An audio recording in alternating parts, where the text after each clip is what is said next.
Hey guys, welcome back. First off, this is a sponsored review. The nice folks at TOPDON were kind enough to send me their brand new, just released thermal imager, the TC004. And I've got two here, more on that in a minute. So about 6 months ago, I started shopping for a thermal imager for some electronics work I'm doing with dash cams and LED bulbs and automotive applications. And after doing tons of research, I had my heart set on a model that was out of my price range. It was over $500. And the reason why I picked that one is because it had the highest specifications according to pertaining to resolution, a fast refresh rate, sensitivity, and accuracy. And it was just out of my price range, and I couldn't afford it.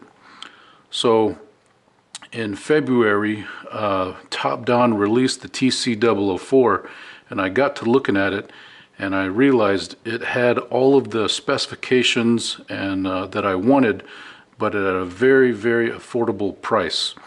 So in February, I sent an email to TOPDON and I asked them, can you send me one for test and review to see if I could get one for free? And I didn't get any response for a few days. So what I did, on February 21st, I actually bought one with my own money. They were on sale and they were going for $310. So I pulled the trigger and I actually bought one with my own cash money. So that's it right there. And then they sent this one, or they sent me an email last week and they said, hey, do you still want to test the TC004? And I said, sure, heck yeah, send it out. So that's this one right here.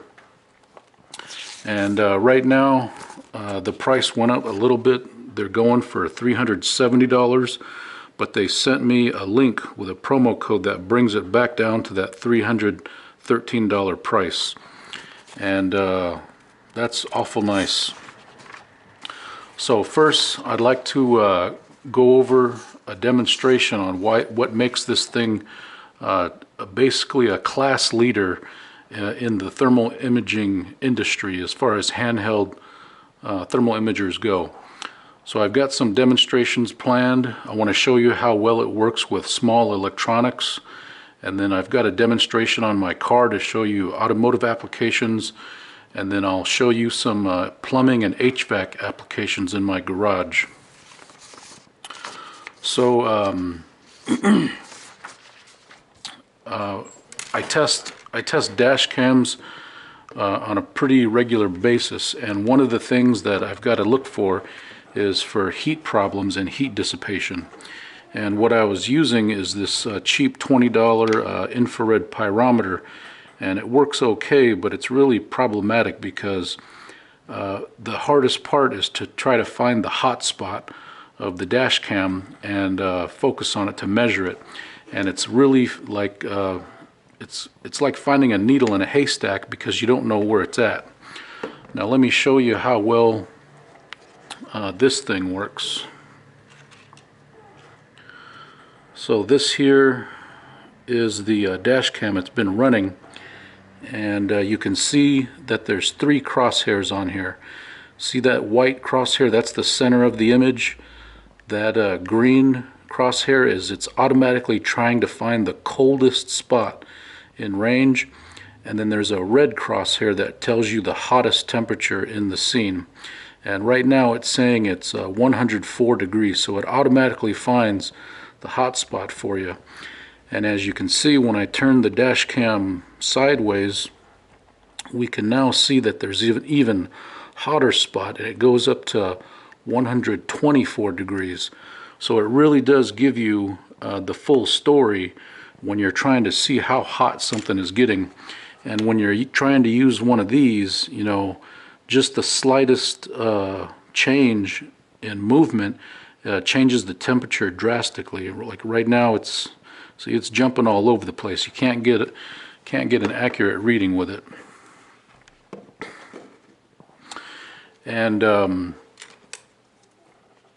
so this thing it makes trying to get a good temperature really easy and simple.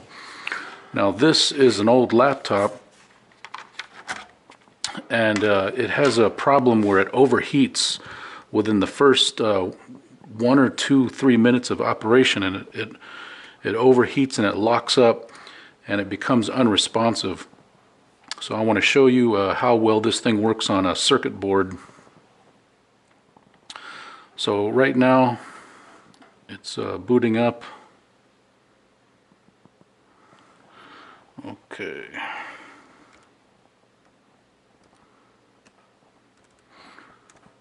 All right, here we go. Okay, so this thing is booting up, or I'm in there.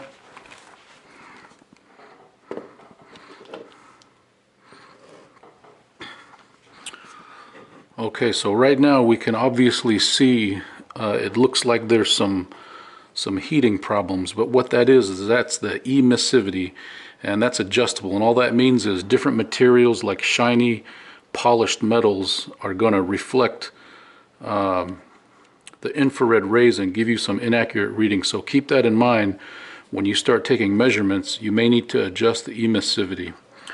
Okay, so right off the bat, look at that. That's the main processor chip, and it's already at 125 degrees Fahrenheit, and we can see the rest of the machine. You know, it's relatively cool, around 60 degrees. So I'm no computer technician or anything like that, but obviously this part that's getting hot is obviously the problem. So that right there is another example and use of this thing can come in handy. Let me shut this thing off before it blows up.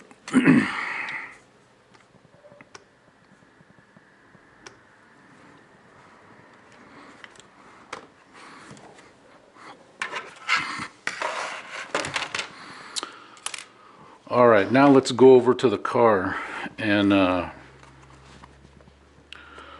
show you an example, a demonstration. So as far as automotive uses, you know, the possibilities are endless. You know, you can look at a stuck brake caliper, a radiator with restriction, parasitic draw, all kinds of things. So what I'm going to show is the most fantastic looking is the defroster heating grid on the rear window. I'm going to turn it on and we're going to see what that looks like. So right now it's cold, but it's looking orange or pink or red because it's glass. So let's turn that on right now.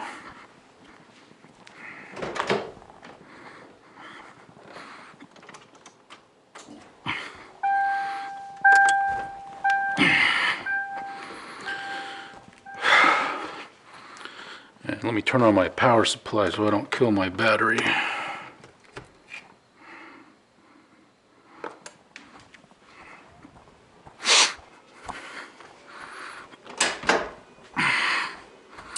Okay, look at that. Look how fast the grids are heating up. So right now you can see the grids is working, it's functioning properly. There's no breaks.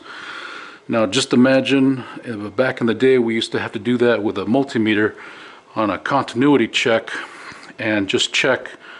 We had to probe every one of those lines to make sure it wasn't broken. So this is a real time saver.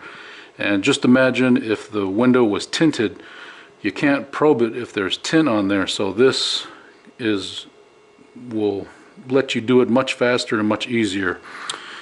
And another thing I forgot to mention is most new cars have those heated seats, and usually when those malfunction, you've got to find where it's broken or where it's not heating. So when you're scanning with this, it can make a diagnosis a snap. Now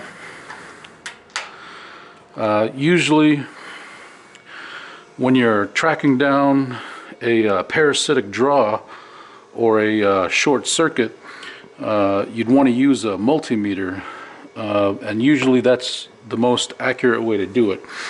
but sometimes you don't want to break the system and put in leads because you don't want to interrupt the system. So that's why we have non-contact inductive amp clamps, and that can make it a little bit easier. But then sometimes you may have an intermittent parasitic draw or an intermittent short circuit, and those two methods may not work. But it will be very hard to fool the thermal camera. So let me show you what I'm talking about. So this is my fuse box over here, and before you start pulling fuses or relays, it might be a good idea to take a photo of it so you can put them back in the same spot. So right now my my defroster grid is still on. It's still running right now, and I'm gonna show you, or maybe I'll turn this light off. Alright, there we go. So right now we can see the relays in my fuse box are heating up. This one right there, that's my finger. That one is for the defroster, and then we can see some other ones in here too. And those are for the fuel pump relay and the PCM relay. So, oh man, that's getting hot. I better turn this off.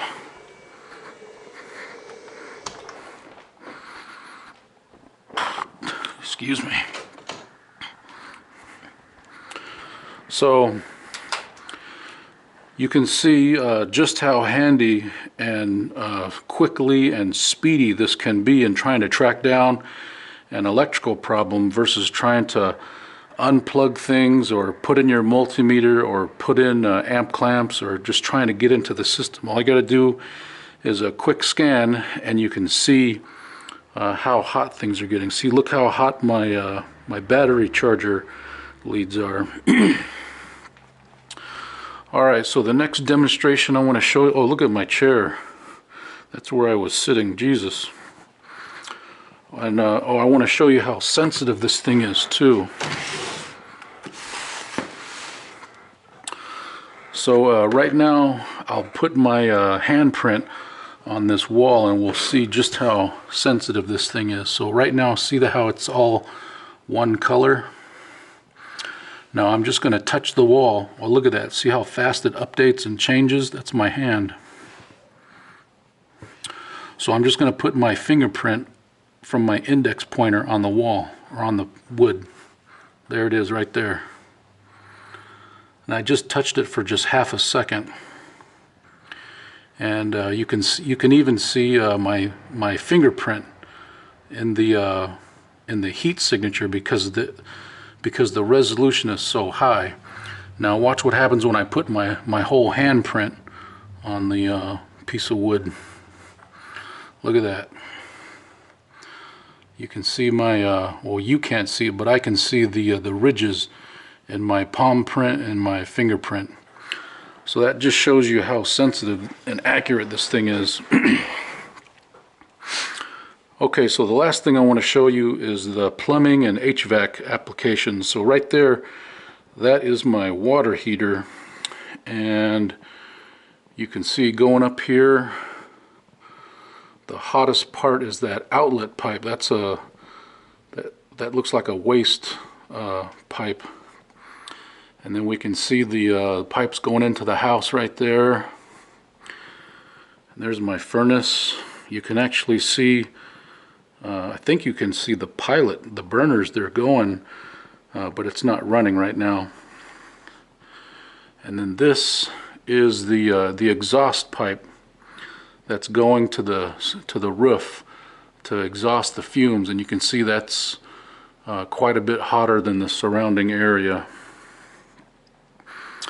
And another thing I noticed is I have a garage door that is insulated, and you can see right at the seams there's a temperature deviation. It's colder right at the seams because there's no insulation right there, but the rest of the panel there's plenty of insulation. And then another thing I wanted to show you is this is an exterior wall right here, and we can actually see the studs in the wall. Maybe I got to get closer.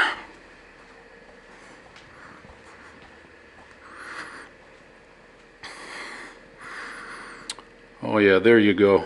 You can actually see the studs in the wall, and that's real helpful when you're looking for a stud.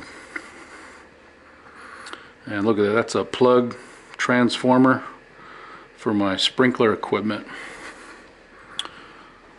Alright, let's finish up with some pros and cons and final thoughts.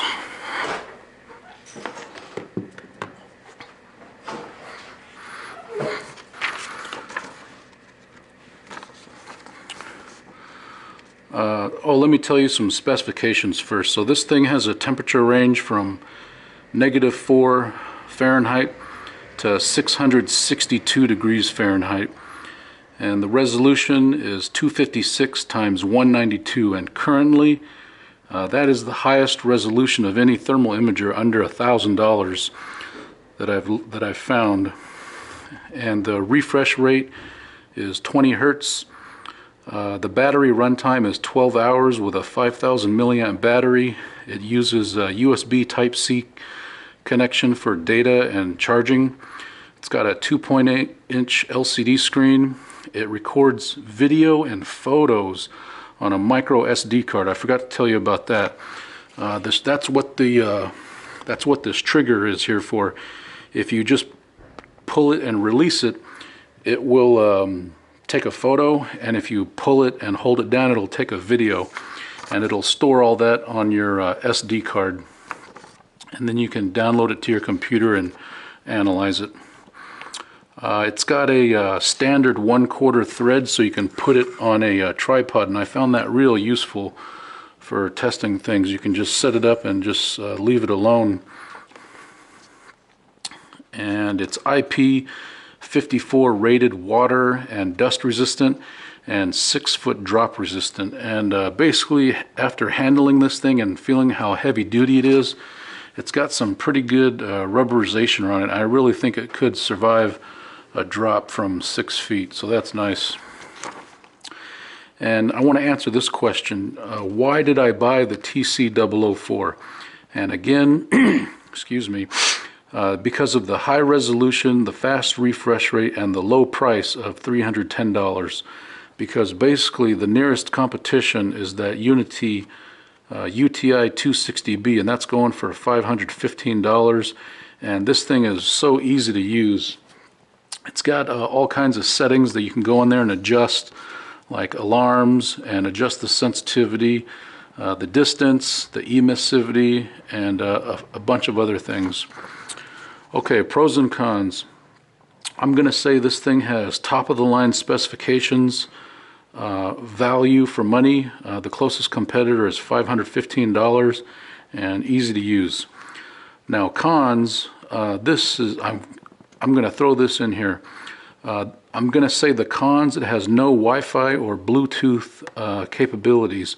And that would be real nice if it had Wi-Fi and Bluetooth, because it would make transferring the photos and videos and updating the firmware a lot easier, because you have to download a proprietary software and on a Windows PC. It's not compatible with Mac or any other type of computer. It's only Windows PC compatible.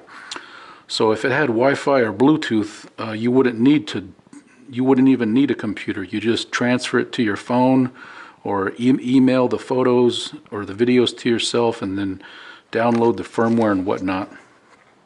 And my final thoughts: because of this low price and the high specifications, I'm going to say this device is the new class leader in handheld thermal imagers in the $300 price range, because no other thermal imager can touch the specifications and accuracy of this thing.